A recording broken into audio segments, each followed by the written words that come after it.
Ayotte. Thank you, Chairman. I want to thank everyone for being here. This is you obviously have very important nominations and positions. And Dr. Sullivan, I wanted to talk to you about the plight of our fishermen in New Hampshire. You and I had a chance to meet and talk about this personally, but we've got a situation where last year there was a disaster declaration for New England groundfish. This year, the cod quotas were cut 78%. I can't think of a business, and I've raised this several times in this committee, that can go with a 78% cut on their quotas. And you, when we met, talked about having full confidence in Administrator John Bullard's ability to keep these small fishing businesses surviving, and that he would use every tool in his toolbox to assist our fishermen.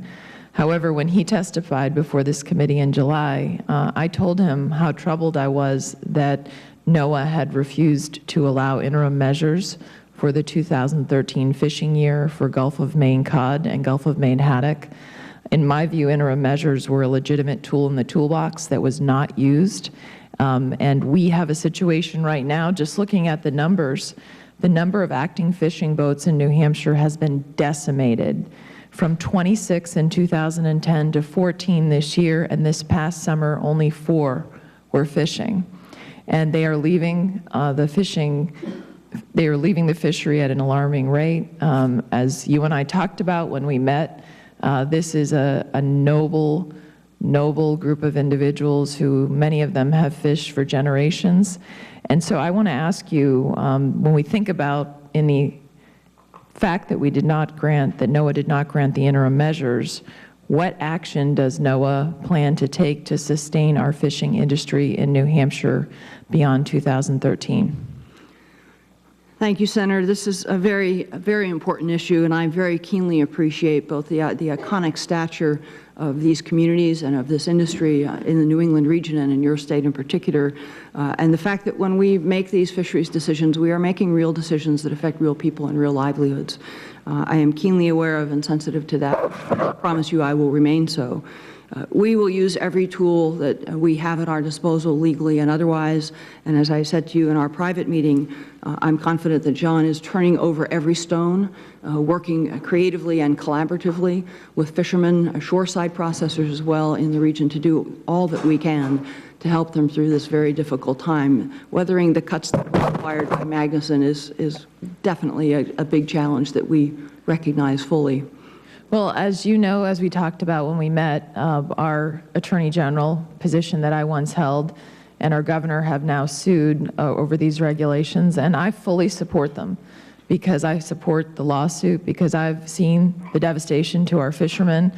And one of the concerns I have is it seems to me that NOAA is not balancing both standards.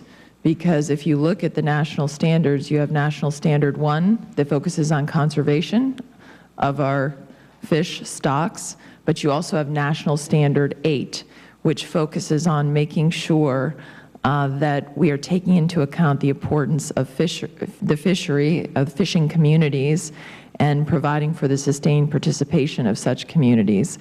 And so I would ask you, right now, I don't see how you can cut someone's quota 78%, not grant interim measures, how that is really a fair balance of those two standards. So in your position that you're nominated for, how do you plan to balance those standards so that we aren't putting fishermen and women out of business? Senator, we don't have a magic figure in mind for the perfect balance point between those standards.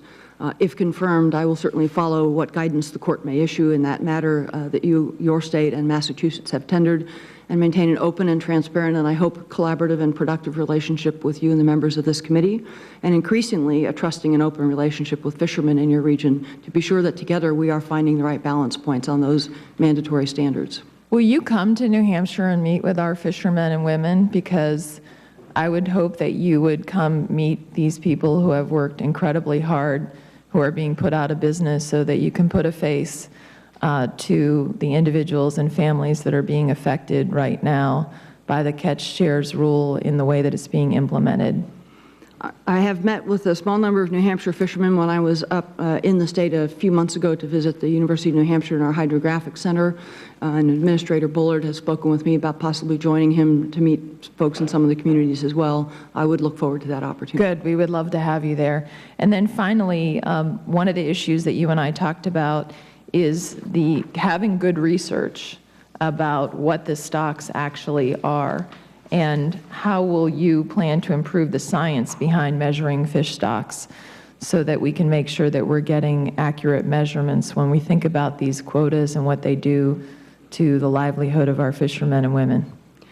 That's a problem we remain diligent about and need to continue to press forward on, Senator. It is partly a question of resources. The demand for virtually all of NOAA's services across the board are continuing to increase, and I know you appreciate the dilemma that that poses in these difficult fiscal times. We are working increasingly with cooperative research with fishermen in the area, making sure that we have their best available collective knowledge about the state of the fishery as well.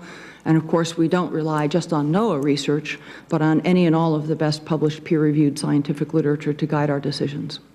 But I would also say that obviously with a disaster declaration that we hope will be supported for our fishermen, it would be better to allow them to fish. So that would be a fiscally responsible decision too. So I thank you. I look forward to the follow-up on this, and I hope that we can find a resolution that allows our noble fishermen and women to continue fishing in New Hampshire and throughout New England.